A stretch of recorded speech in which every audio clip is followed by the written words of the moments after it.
What's up, man? What up, brother? How you doing? How's everything? Doing good. I love how this thing goes 3D. The simple things in life. What's the background there? Is it is that a real It, photo or is that it's like it's not a real photo. It's just a background of it. Kind of looks like my house in the kitchen room, actually, a little bit. that's why? Because I was like, when I saw it, I was like, I think that's his house, but I couldn't remember. Yeah, Yeah, yeah.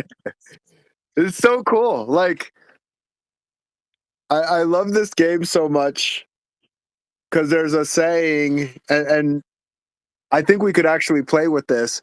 So they go, does art imitate life or does life imitate art? it's interesting you said that because that was a phrase I used to write in notebooks all the time.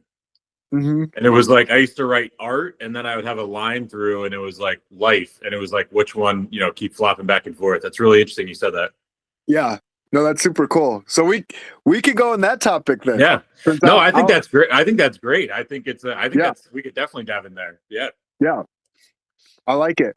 So first question. So life imitating art and art imitating life. I see there's a tattoo on your arm. And want to ask yourself, when did you get your first tattoo and why did you get the tattoo?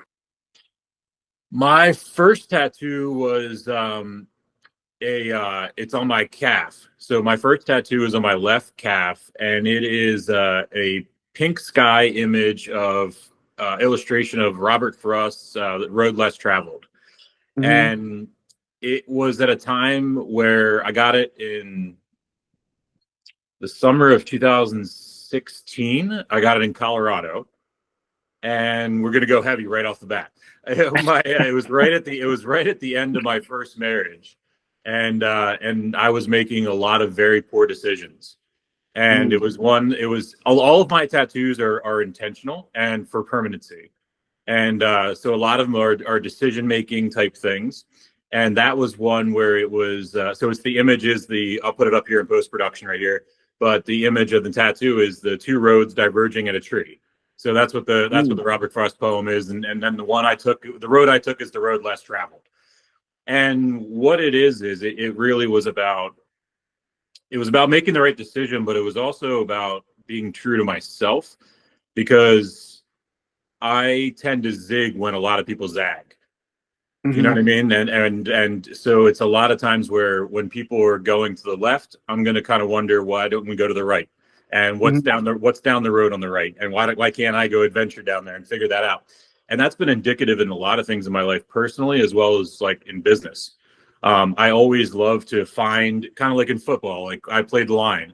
And when you're playing the line or you're running back or anything like that, you're constantly looking for the gap in the line of scrimmage and the opportunity to bust through, whether that's Hmm. on defense trying to get in for your sack, or you're on the other side. And I think that's been a guiding factor for everything in my life, that my best opportunities in business have always been in that delta X and Y axis where nobody's really looking. I love that. I And I love think that. it comes from that pattern recognition we talk about a lot, where I see a lot of patterns and I see repetitions and patterns.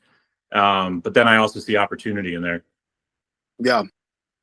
There's a saying, I don't know if you've heard it before. Be careful with the masses because the M is silent. I've never even in like I would never be a great cult member by any means at all. Like it's one of those things where I struggled, even to be very honest, like I struggle in my professional life. I struggle in conventions and conferences and stuff like that, where you get Hmm. a lot of group thinking in one room. That energy makes me feel really uncomfortable, even if it's a positive energy. Like it makes me uncomfortable when some energy hits a scale in a group, just because in different experiences in my life, like that can go two different ways. Like when you get that group energy going, it can go really well or it can go really bad. You know what I mean? And Yeah. I've been in the celebratory scenes and I've been in the riot scenes. So I've experienced them both, and they make me uncomfortable. Yeah. Yeah.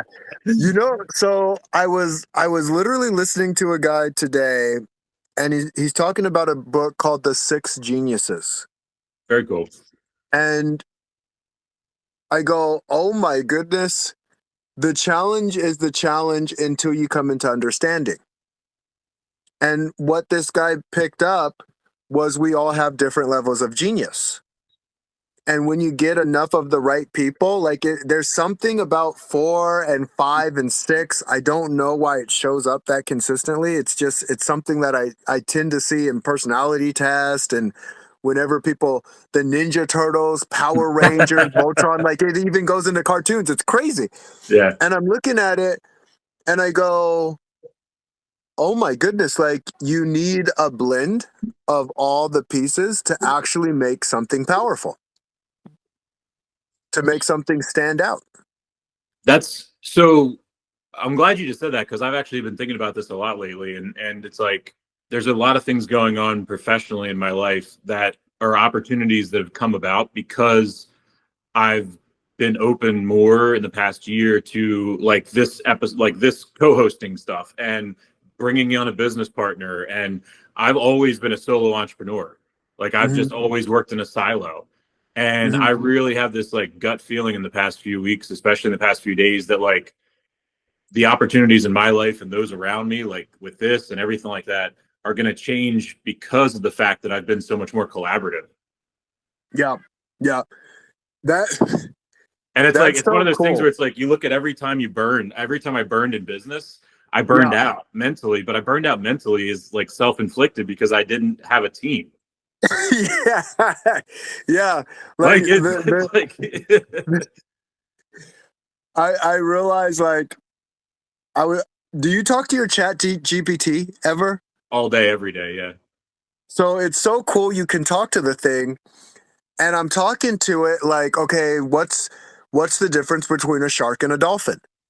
And like it's like sharks are cutthroat, they're competitive, they'll if they smell blood in the water, they jump. And a dolphin, they're more collaborative, they bring people together, they're about togetherness. And I'm like, that's interesting because in my family, I'm a black sheep because I'm competitive, but I'm also very kind hearted. Like, I feel like I'm over the top kind hearted and over the top competitive. And so I go, could there be a mix? Could there be a blend of shark and dolphin? Because that's what I'm kind of feeling as you're speaking these out. And it goes, that's very profound. And a mixture would bring a uniqueness that most people don't see in the marketplace. I was like, that's interesting. And I go, looking back at my journey, what would you consider me? And so as looking back at your journey, I totally see that you are a hybrid of both of them because you're ultra competitive. You're going to go after what you want to go after, and you're ultra kind. You love who you love. And I go, wow, that's fascinating. And oftentimes we're literally conditioned in this like multiple choice. We got to have one or the other. It's got to be one or the other. And I go, well, why can't it be both? And it's one of those things where when you think about that, like that's what not like in a political landscape, but like when I talk about myself, like I'm very much in the center of a lot of things. Like I see both sides of arguments and stuff like that. And when you talk about what you just talked about, when you I get conflicted when it comes down to ideologies because of that. Because when it comes to business, I'm cutthroat. Like Mm-hmm. I run my business and I compete in the marketplace like like I'm in a wrestling ring still. And Mm-hmm. it really is that. And it's that Yeah. mentality all the way through. Like I wake up in the morning and business is on my mind the first second I wake up and stuff like that. Mm-hmm. And but also when it comes down to that, I don't agree with a lot of other people that are also in business because I have a really strong like empathy towards society and things like that because of my upbringing. So it's like one of those things where sometimes in business meetings we're talking about regulations and all these different things, and it's like I don't necessarily agree sometimes on that because I don't think sometimes that we do swing things in a certain way and balance it out. So to answer your question, to elaborate on what you're saying, my motto in life is I wish there was more of a balance and a blend because I believe that I believe our society would be better if it was more blended. You know what I mean? And I think that I also think that more corporate leaders, if it was more mainstream, I think societally we black and white and we pigeonholed it into this thing where you were like, oh, that's corporate, this person, and that's this person. But if really we were able to blend the two, I I don't think people really understand sometimes that when you invest in your community as a business owner, the return dollar is so much more exponential than anything else you can ever do.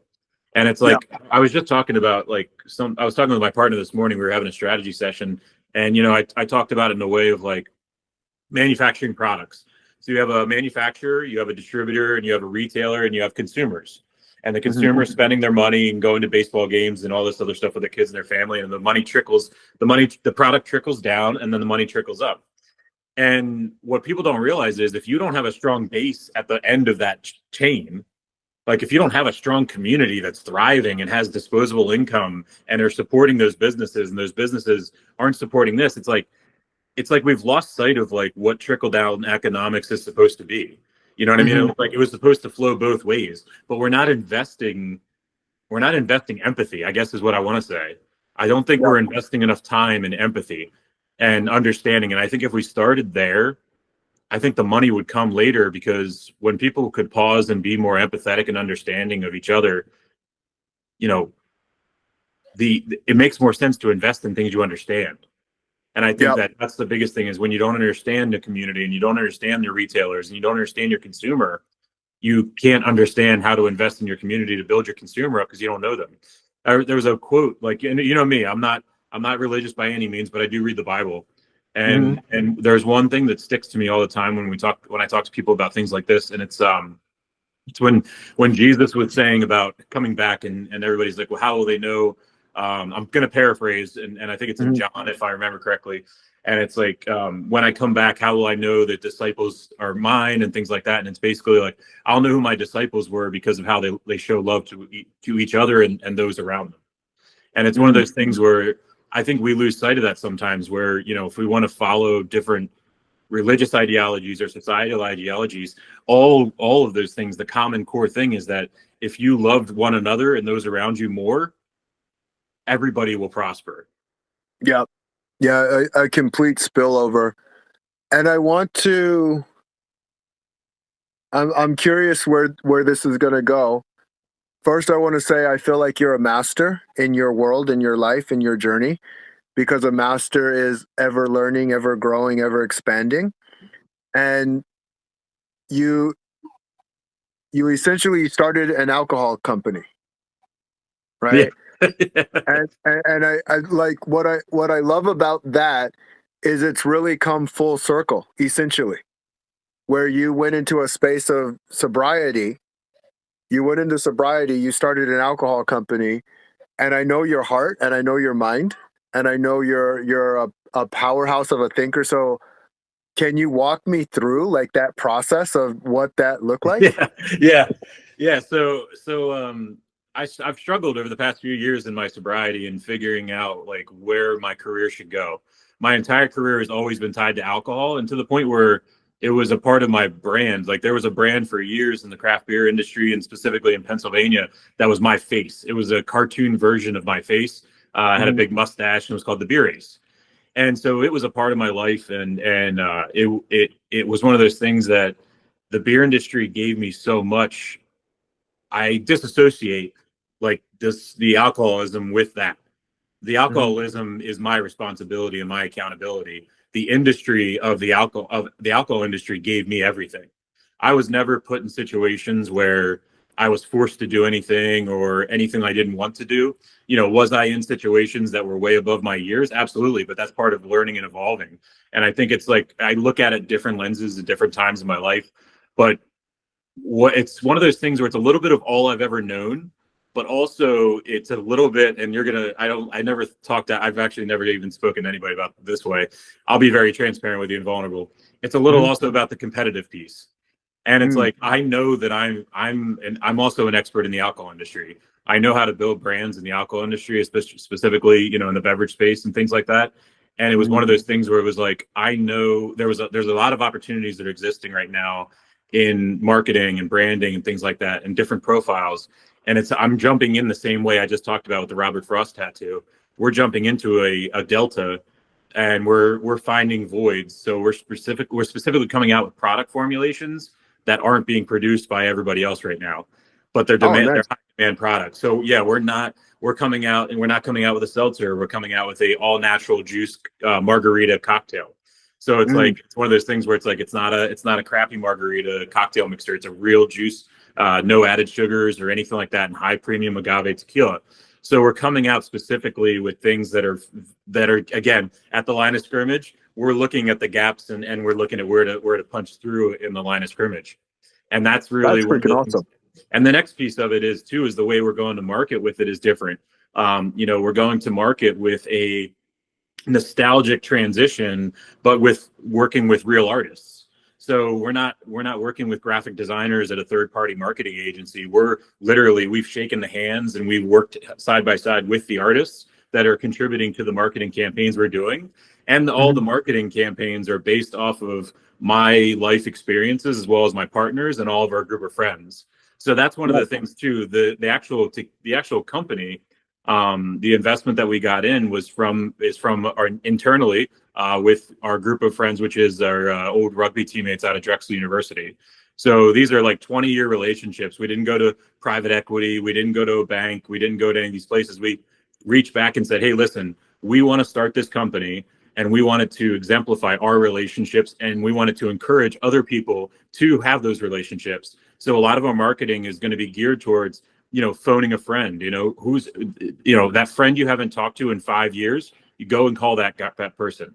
There's a lot of Mm, it's going to tie into a lot of other things like old friends, new stories, you know what I mean? Things like that, yeah. where we want people to realize, there's a lot of times where we tell stories about our group of friends, and people are like, wow, how did you guys stay in touch, and how did you stay so close? And it's just like, it was a lot of effort. It's like a marriage. It's like a Yeah. marriage where it's like, you have to work at it. But also I want people to understand, I want to inspire people to know that it's not too late. It's never too late to talk to somebody that you haven't, like, if like it was just life that happened, or you had kids and you still like that person and they were a great person and a good buddy, but it was just you had kids and you went a different way, or you graduated from college and you just lost touch. Why not reach back out again? You know what I mean? I'm not telling people to go call ex-girlfriends from college while they're married or anything like that, but I'm saying, Yeah. like, Yeah. I'm talking about like people, like real friends that, I've lived a lot of moments of privilege, but I've lived a lot of moments of suffering. And I Mhm. think that what drives this brand the most is I want people to stop feeling alone. And there's an irony in this, is me being a sober person. I'm going to go back to your original part of your question. As a sober person starting an alcohol brand, I have a different take on sobriety. I feel like a lot of sobriety, and I went to rehab and I did everything. And it's one of those things where I feel like a lot of people that are sober, in my experience, don't re-engage back to society because they're not ready or they're not prepared. And I feel like sometimes the shot clock never seems to run out. Like, it's just like it's in perpetuity, where they're just going to isolate themselves from their friend groups, and they're going to isolate themselves from those scenes. And then a part of society is not going to want them. And I want this to be something where I actually want it to be seen as a direct contradiction, because I want people to understand that I can produce alcohol and not let it consume me, and I can still control my life, and I Mhm. can and I can control alcohol. See, that's the Mhm. thing, is that I also am flipping the script. Now I'm gonna make alcohol benefit me, because it and I didn't get along so well in a negative way for so many years. I'm flipping Mhm. the script moving forward in the rest of my life. I love that. I love that. Like, and part of the one of the things I'm understanding, and I had a talk with my chat GPT on this too. I was looking for my amplifiers, and my amplifiers are, what are the things that are going to produce the most leverage? And I realize standing up for something other people don't stand up for is my amplifier. Like, whatever, like, when they zig, I zag, right? Yep. And I'm looking at it and I go, oh my goodness, like, when you can make a situation better because you were in it, you just make it better by being your best you, not being anyone else, not being what the society tells you to be. Because we all know that. We all know about that. Where it's like, hey, you can't shine too brightly, because if you shine too brightly, you're gonna rock the boat. Yeah. And you can't do that. Your sobriety, that makes no sense. That's so stupid. And they're like, why would you fight inside of a cage? You're gonna get punched. Don't you know you'll get punched? That's so stupid. And I go, no, you know what? You want to know what the stupidest thing to me is? To die not knowing who I was. Exactly. And honestly, for me, it's that. And it's also just like, I don't want to be the person that just talked about things. Yep. Like, I don't want to be the guy that just was always like, I'm going to open a restaurant someday and I'm going to do this someday. And I was like, I never wanted to be that person. Like, I started this brand my senior year of college. You know what I mean? Like, and it's like, and I've been I've been insolvent multiple times. Like, it's not been a smooth sailing thing at all. But at the same time, I've been doing what I love, and I've been able to control my life for the most part. You know what I mean? Like, there's certain pieces of my life that I lost control of, but one thing that always was consistent was my desire and passion to be able to control my outcome. And that came from trauma. Like, that came from being laid off from a job unexpectedly, you know, and being, my dad worked for General Motors, and he was constantly laid off and on when I was a kid. So it's like, and I've seen that, you know, I've lived that instability of life and like putting all the control in an employer. And it's like, I get that why people do that. I understand why people do that. But for me, I was done. By the time I had finished college, I was done hearing the word layoff and hearing the word all that stuff. And I just was like, even if I don't ever become rich, I don't care. As long as as long as I have the freedom and I can have the opportunity to control. And here's the thing is, I say the word control, and if somebody hears it and they're like, well, you lost years of your life being drunk. Yeah, I did. I lost control. But guess what? Regaining control is in itself control. So that's my point, is like, it's like, I live a life that when things do go off the rails, if I don't put them back on the rails, that's my responsibility. That's my accountability. That's not anybody else's. Yeah. Yeah. It's my crazy ass self. I say everything depends, right? At all times. And there's a time where, because I like playing with this with people. Responsibility, critical piece. So important. And I also know a person who, the being seen and being heard is really important, even if it's them seeing and hearing themselves. Because sometimes that's just the way that it has to be. You're in a position and it's like, fuck, no one's gonna support me through this. I gotta support me through this. And then there's the other part, like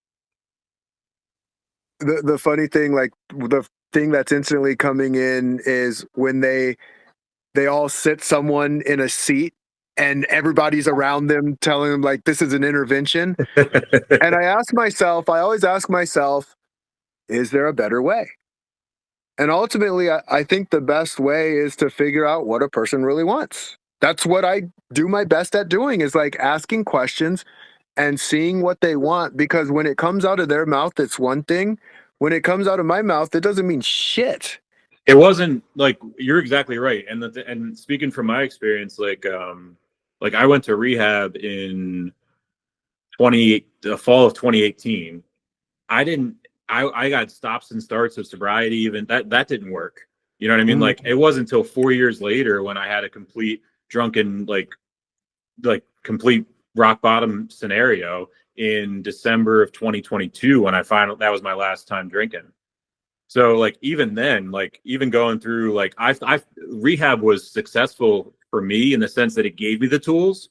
So to kind of go on what you're saying is, I always had the tools for those 4 years, but it wasn't until I was prepared to take accountability and really see everything the way it was that I knew how to start activating those tools. Like, by no means am I digging that rehab. I'm not saying rehab doesn't work. So that way, anybody that's taking clips of this can know it's not out of context. That It was just, but it, the people who are gonna hate us are gonna hate us, and yeah, the yeah, people who are gonna yeah, love us are gonna love us. yeah. But it's one of those things where it's like, but it's the accountability of that, and it's like it's the same statement I make a lot, where it's like, I'm not an alcoholic, and people Yeah. are like, what do you mean? I'm like, I'm sober.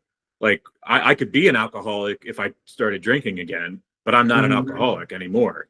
And Hmm. and that's where it's like it's for me, then people begin to start saying about it's a disease and all this other stuff. And that's where, for me, I don't like that. And I don't agree with the sober community, because that's where you begin to detach your accountability. Yeah. And that's where, when you don't, when you're not accountable for your actions with something that is accountable and is possible, that's also the same thing I struggle with in Alcoholics Anonymous. I struggled with when they said, when I went in there not being a religious person, you give into your higher power and everything like that, and everybody chose God. Hmm. And they were like, I didn't understand that. And I was like, I can't contribute. I don't know how to do this. And one guy very much like told me, he's like, you can make your higher power anything you want. He's like, I was like, he goes, what's the most important thing for you in life? And I said, love. Hmm. And he's like, then there's your higher power. And it was kind of interesting, because it was like the beginning of when AA started to have other secular type of non-religious segments before COVID. and Hmm. and that's when because they started getting a mass exodus of people that weren't religious. They didn't stay in AA as long as they needed to, but now Wow. there's a little bit of a blend of the two. Yeah. Yeah. I it's a subject that I want to jump into because I think I know where it might go, but I'm curious, so I'm going to ask the question. As a wrestler, what is the most valuable thing you learned in your wrestling journey? I think it was I think it's back to like what kind of what we're talking about, the duality. It's the Yeah. duality of like, in it's a sport where a lot of things are at play, but mostly it's that you can control your own success. You don't have to rely on the left tackle or the left guard or the running back to complete the game. You know what I mean? That's on you, and that's back to accountability. And I Yeah. think that's really what it is. It's only you, and there's no hiding. Like, there's nobody to blame. Like, it's like, if the thing goes south, it's on you. But it also teaches you how to work with as a team, because whether you're at a tournament that has team points, or it's also who you work out with in off the mat. And that's where it starts to understand, is with wrestling. It's like, you might not, you also learn how to support people, because you might be a drill partner with somebody, but you'll never benefit from them on the mat. Hmm. So you might also work with somebody who's less than you at skill set, and you work with them because you need to build them up. You start to work with your other team at the same time you're drilling yourself. That understanding, that I guess at the end of the day, I'm trying to losing track here, but it's like, where the project's bigger than you, where you can control your contribution, but the project's still bigger than you. And not bigger than you in the sense that, like I said, anybody doesn't have control, but it's that I love things that are raw. Like, I Hmm. love things that don't have glitz, don't have glamour, and the cracks are exposed, and there's beauty and imperfection. Yeah. Yeah. And I think No, that's what wrestling is. It's like, it's just this stripped down. It's like, if there's no fanfare, it's just two dudes, or a guy and a girl, or a girl and a girl, or whatever it is in the variation, and it's just raw talent and determination. But also with wrestling, there's another factor of longevity, hmm. where you might be able to play the mental game, where you can outlast somebody in endurance, where not necessarily not in skills. And Hmm. that's not able you're not able to do that in other sports. Yeah. Um but I think it's also, I think, what drew me to rugby after wrestling was Hmm. also the rawness of it. Like, it was like, there's no helmets, there's no pads. It's another just complete friction, and that was very attractive to me as well. That's awesome. It's funny, like I loved MMA and wrestling for those very reasons, where there were so many ways to win or Yeah. lose. But if you're doing 100-yard sprint, like, you kind of have an idea, like, no matter how hard you try, like, the faster guy's gonna win. Yeah. Um, and then the other thing that what was interesting on my journey, I took my biggest lesson was resilience. Like I'm super resilient. And then as I'm going through life, I'm picking up all these lessons, right? Picking up all these lessons. And that's what I see, like, as even as we're going through our journey, we're constantly picking up lessons. And the biggest lesson um, has been playing optimally with the team, playing optimally with the team, because you always can when you change as a person, and you change how you communicate, you change how you see the world. And what was cool being a personal trainer, I got to help a lot of people lose weight, and it was because of this thing every single time, and figuring out how to speak to that thing. And I go, oh, we're speaking to this thing all the time, and we don't even realize that we're speaking to it. And even when you got to do, like, yeah, I kind of, I'm not a big fan of the word disease either. Like, Yeah. in a multitude of ways, it's the same thing as saying a disability. Like, what does that even mean? What does that represent? I don't get it.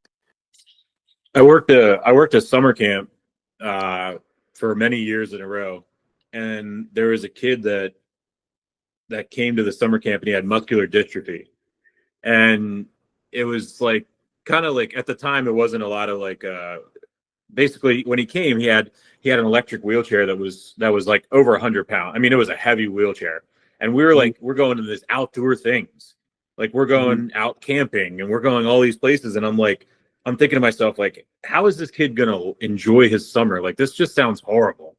mhm, And like for him, you know what I mean? Like, and I ended up being assigned to him for the whole summer or the session as like, because I was the biggest person. Basically, they were like, all right, you're going to be there because you're going to lift him up and move him around everywhere. And mhm, I was like, all right, no big deal. Like, you can lift. I was the only person that could lift the wheelchair up into the van and take mhm. him where we needed to go. So I spent 2 weeks side by side with this kid, and I'll never forget. I was probably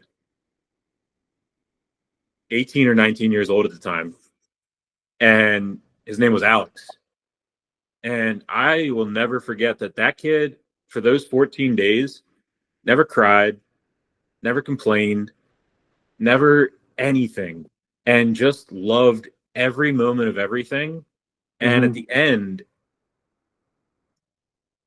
I haven't thought about this forever, dude. Yeah.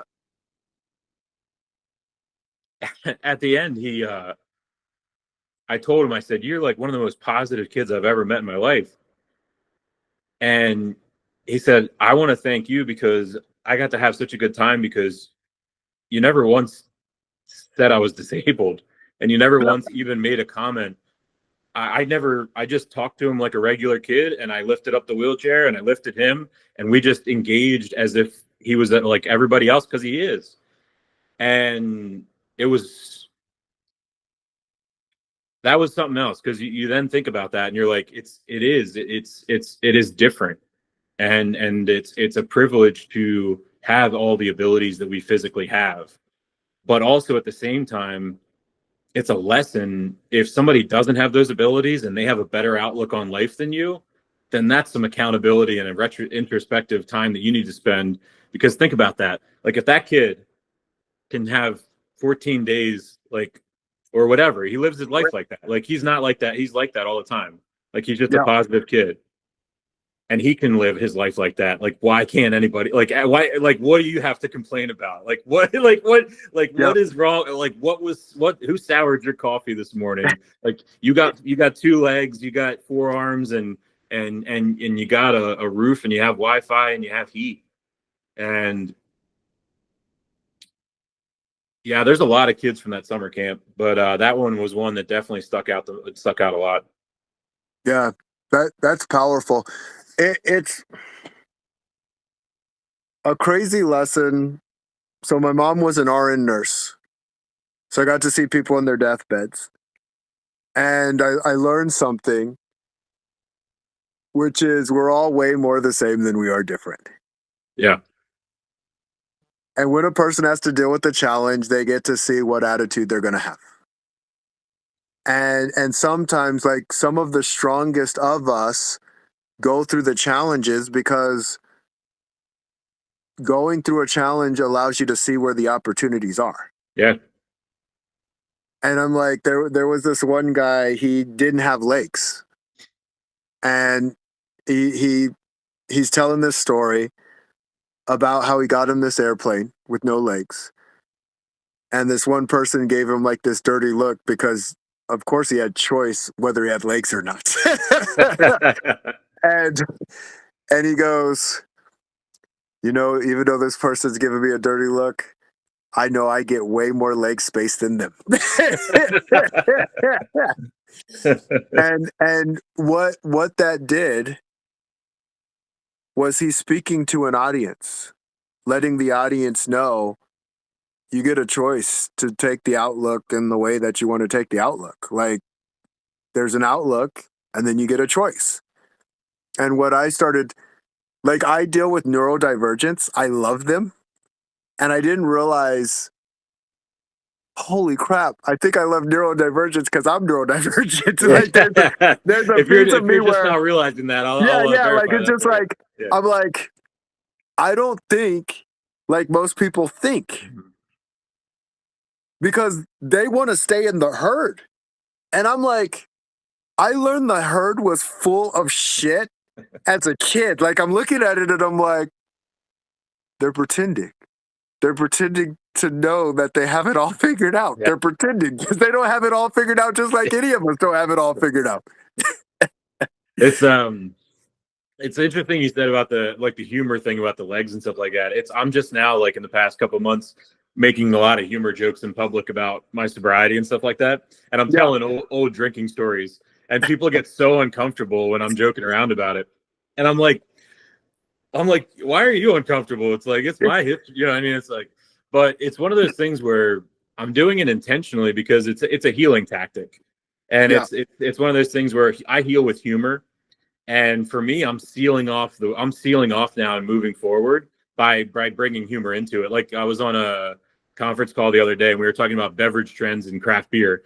And the one guy was like, yeah, he's like, the numbers for these high ABV IPAs are really dropping. Like, where'd that consumer go? And I was like, I know where he went. He was in rehab with me in 2018. And everybody paused on the conference call for a second. And then I started laughing really loud. And then everybody started laughing. And I was like, it is funny because it's true. Like, it's just, it's like, you have to. We like, this is a notice that I took. We're always looking for some form of making sure it's okay all the time. Like, cause I go, there are women who hate other women for the way they treat men because they're a woman. And and they'll defend like, I freaking hate women. I hate what they do to you.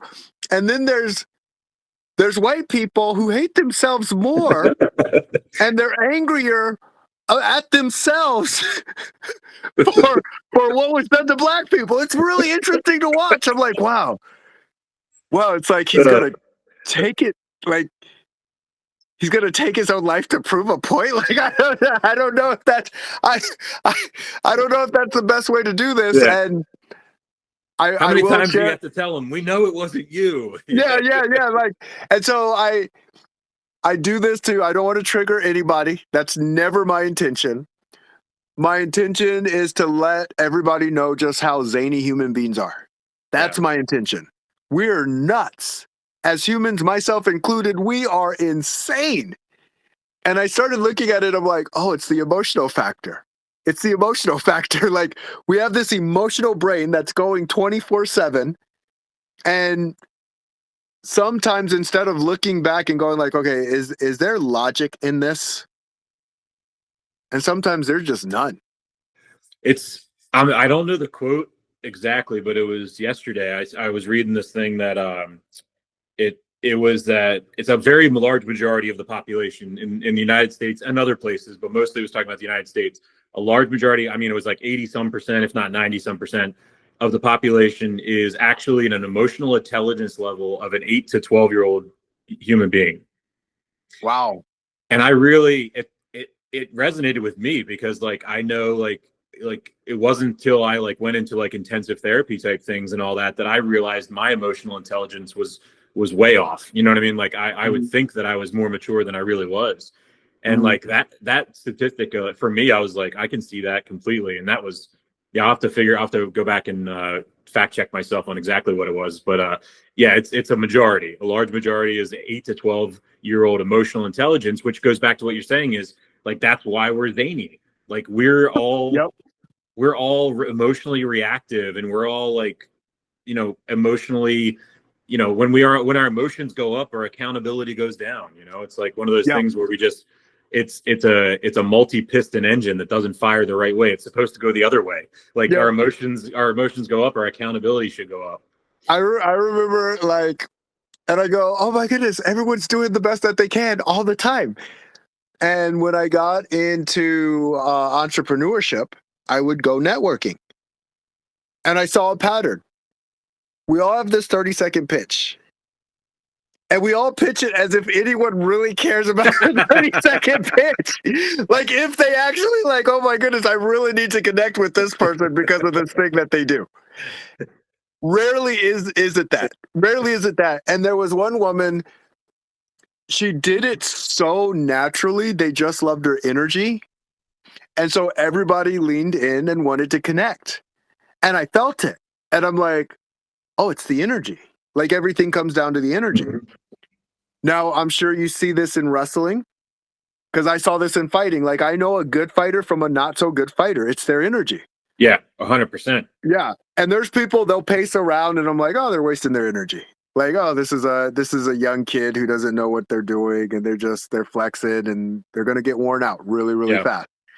And then I know that, like, the killer, like, well, we're in for a long night. Let's get ready to go. This is what it is. It's funny, like, now that you mentioned wrestling a couple times, like, I guess that might have started then, because even in wrestling, I wasn't the buff guy, and I wasn't the highly skilled guy. I was a strategizer.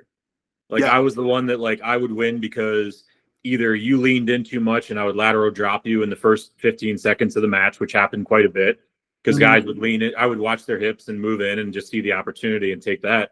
Or I would win in the third period because they would tank out, and I was always good with my conditioning skills.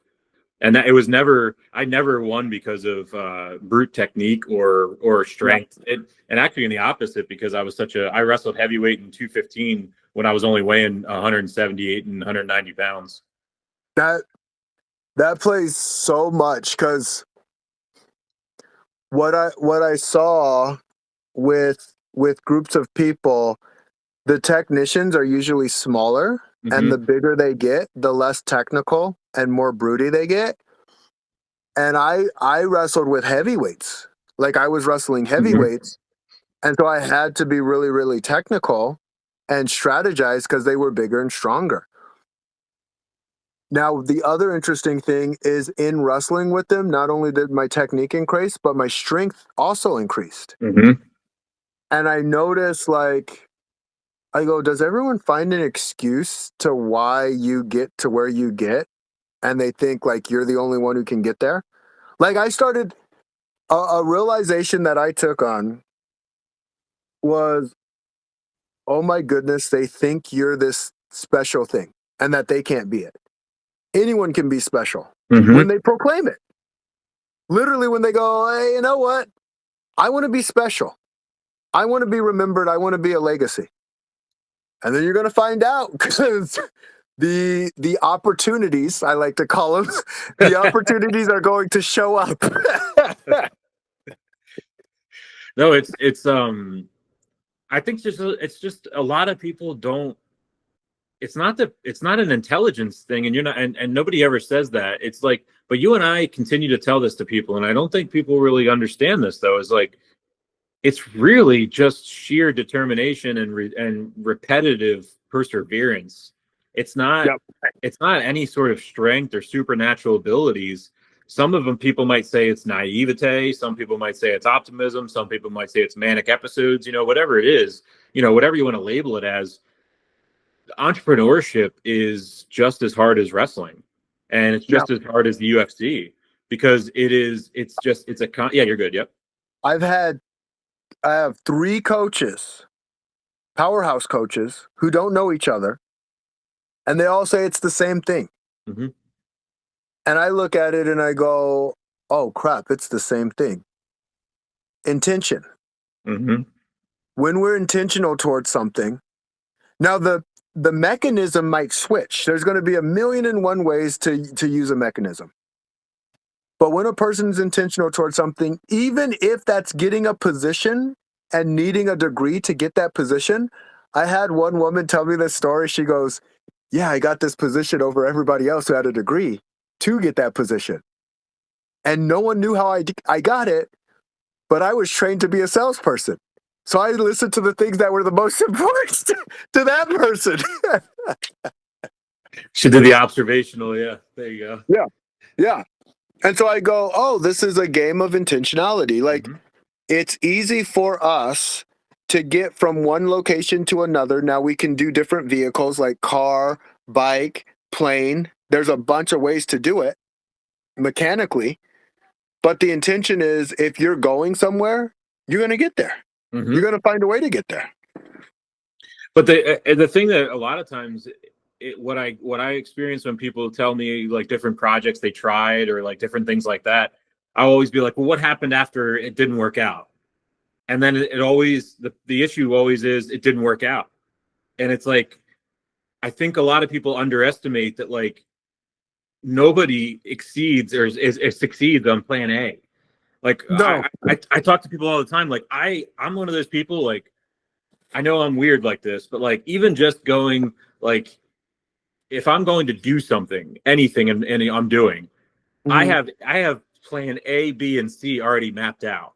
And I don't even mean Yeah. just like a big trip. I mean, if I'm going to the grocery store, I'm going to go, okay, if they don't have milk, I'm going to get this. If they don't have this, I'm going to get this. If that brand doesn't work, like, because of so many different times in my life where I put all my eggs in one basket and like was disappointed, whether it was my own self problem or somebody else's issue, I now, like, I'm always just prepared for everything. And what I found is, especially in the past year, I'm able to keep more constant momentum of forward progress because I'm not as disappointed when plan A and B don't work out because I was ready for plan C.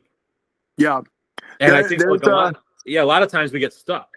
You know what I mean? Like we're like, yeah. oh, this didn't work. And it's like, well, what do we got to do? Well, we got to, it's like when you hit I envision this as like, if it was a meme, it would be like we're in the desert in Arizona and there's like a random 8-foot wall of concrete, Mhm. and then Yeah. we're just bashing our heads on it back and forth. You know what I Yeah. mean? Like a resetting video game. And then Yep. it's like, well, how do we get around this? How do we get around this? Well, we just got to stop putting our head against it first, and then we can look at Yep. the whole situation and realize it's not a long wall; it's only an Yep. 8-foot wall, and let's walk around it. But until you stop bashing your head on the wall, you don't see that the wall ends. And it's like when I go back into the intention, it's actually it's harder at first to have an intention and to actually know what the intention is. Like, for instance, you said you had A, B, and C. You were going to get bread, and the intention is I'm going to have calories in my body. So having calories in your body, like, you're going to make that happen no matter what. Mm-hmm. Everybody does that. So we do have intentions, just most of our intentions are sleeping, eating, relations. I was wondering which one you're going to throw in. Yeah. I knew where you were behaved. I going. behaved myself. I know this is FreeMind Fridays, but I'm like, all right, I've cussed enough. As soon as you were going there, I was like, I wonder if the kids are in the room, which direction he's going to go. Yeah. So I'm proud of myself for that. So and I look at it and I go, well, what was the intention? Because we always get the intention that we want. And oftentimes people don't know what the intention is. Like if I go, my intention is to be a double Dutch champion, and I go to do double Dutch once, and like my feet are all crisscrossed on it, and I'm like, well, that goes out the window. Like, no, you never intended to have that happen. Like, because if you think that you were gonna master that skill set on one go, you've lost your dang mind. It's really, it's that, yeah, it's realizing that like nothing is linear.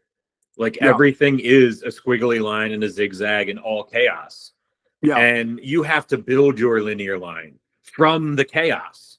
Like Yeah. it's like if it was an animation, it would be like all these dots flying around with like the lines connected, and you're grabbing them and you're building the straight line. And I think that's where a lot of people go into it the wrong way, where they think the line is already drawn and they just have to follow it, and not realizing that, like, no, it's chaos and it's flying around and it's Yep. smacking you in the face and it's burning your house down and it's Yep. doing everything. And in order to keep that line straight, you have to hold it down, and you have to just like control it, you know? I I love that. Like love that, because as I'm going through my journey, it's like the straight line doesn't exist. There's dips, but you can have higher highs and lower lows when you start reaching mastery. And I look at like Tiger Woods would fascinate me, because Tiger Woods would start working on a putt, and when he started working on a putt, his game would go down. And his game would go down so his game could go up in the long run. And I also saw how quickly people, they'll put you on the pedestal and then they'll kick it down. Just like, F this person. Yeah. They weren't so great anyway.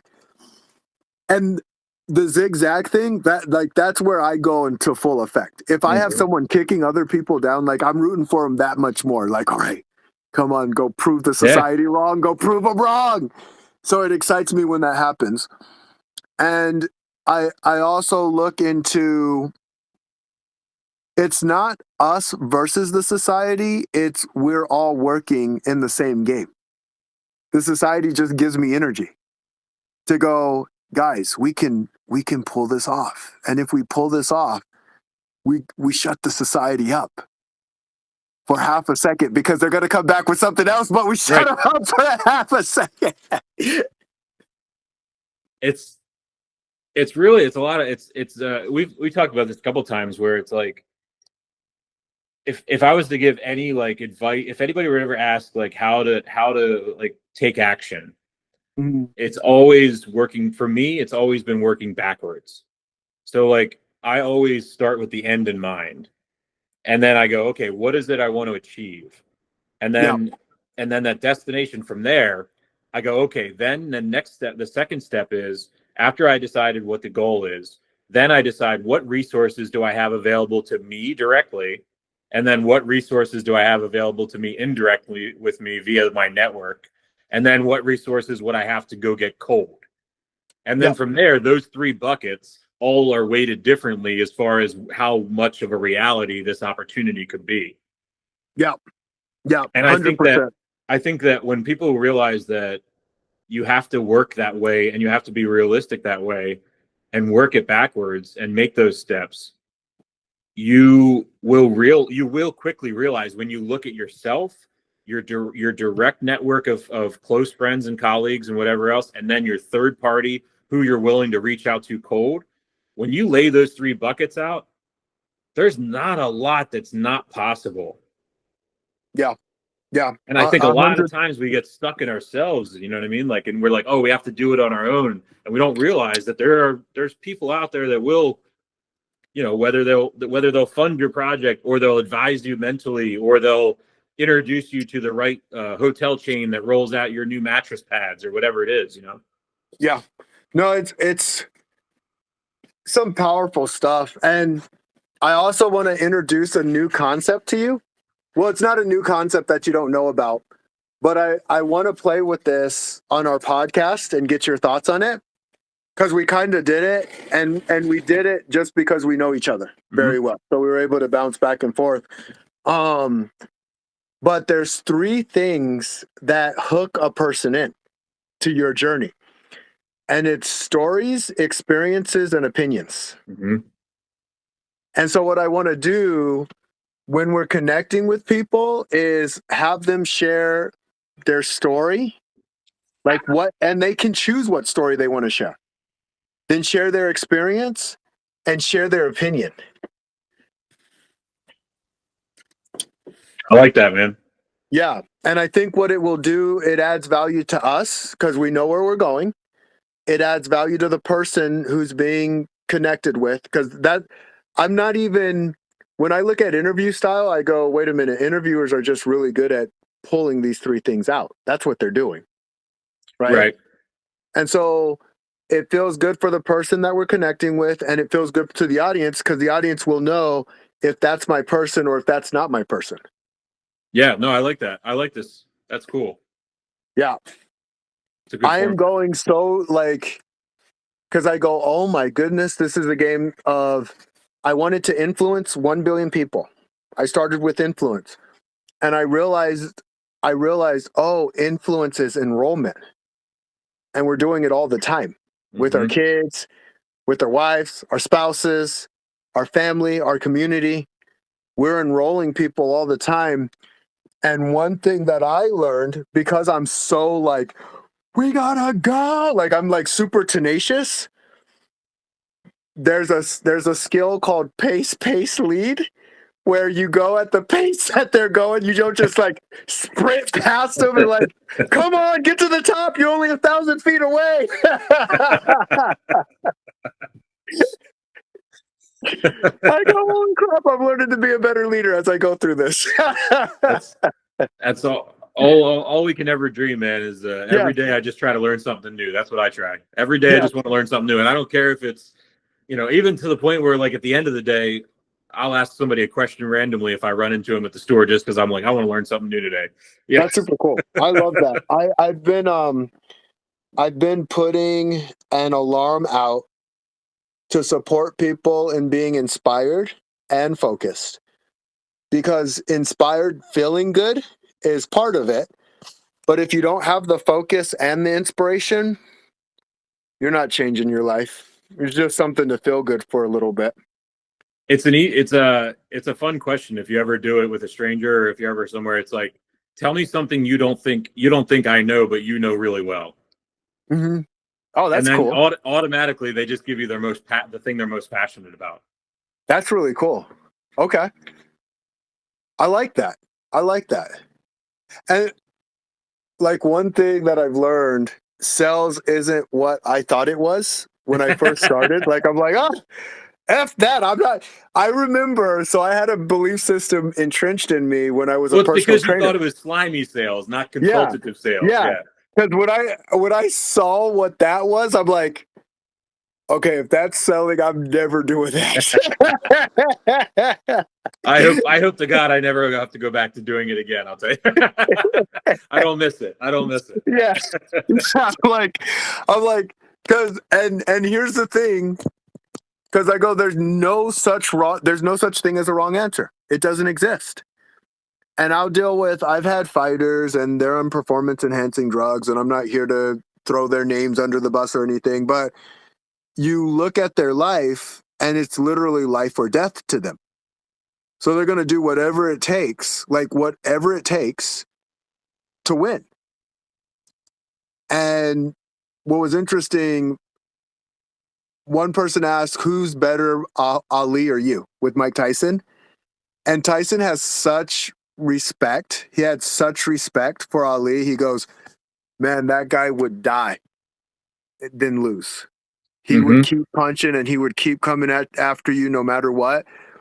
And I watched him and he's right. Like Muhammad Ali, even when he was an aged Muhammad Ali and he fought Larry Holmes, he wouldn't stop. He can't help himself. You got to build that. And that's That's with intentionality. that's well to correlate the athletics to business. I mean, that's exactly the way I feel about what I do. Like Yeah. people will be like, well, why do you do this? And it's like, because I don't want to do, like, I can't do anything else. I don't want to do anything else. That's what I have to do. And there Yeah. is no other option, because I know myself that if there is a day that this falls apart and I have to go to sit at a desk and do something and be given a list of tasks every day and not to be able to be a leader and not be able to be creative and not to be able to be passionate, if I was to have to go do that, my mental health, I don't know honestly how I would survive life, because Yeah. and that sounds so privileged, and I get that and I hear that and I accept and the accountability of the privilege of that. But speaking just of psychology and mental health, I don't know how I could stay sober too, to be honest with you, if I had to do that. Well, here's what's interesting, because I asked the question, what's wrong with being privileged? Right. Like, last I checked, every American's privileged, Right. whether they think so or not. And I'll give you, my traps are tightening up, my hamstrings are tightening up, because I know I'm stepping outside of my comfort zone. I know in saying that, people can boo-hoo. Look, that's bull crap. You don't understand. What the heck? Do you hear this guy? I know. And this is part of the leadership journey where they say, if you don't stand for something, you fall for everything. And I've learned to say, I'm going to stand for what I stand for. Being privileged doesn't mean that you take others' privilege away. Right. In fact, you can have privilege and you can support people in getting privilege. Mm-hmm. Yeah, and that's why I don't feel I've been doing that my entire life. You know, it's I'm a very open book, and I'm very much on the internet, and people can look up all that stuff. I've learned I'm a passion freak, like a passion freak. When I go, and I've asked several of my mentors about are leaders born or created? I'll share it with you later. And the rest of the audience has to ask me if they're really, really interested. I'll give them the answer some other time. That's one that they have to personally ask me if they really want to know. Well, thanks for flipping the script today, and I enjoyed your questions, man. I really appreciate this today, and I haven't thought about that summer camp in a long time, so that was you hit me with the hard ones right off the bat. That's super cool. That's super cool, and I love you sharing your journey as always. You have a powerful one. You are a master and a creator, and I'm just grateful to be in your space, my brother. Dude, I feed off of your energy, man. You're good to go. Hey, enjoy the rest of your day, man. I'll talk to you later. Thank you. You do the same. Take care, my brother.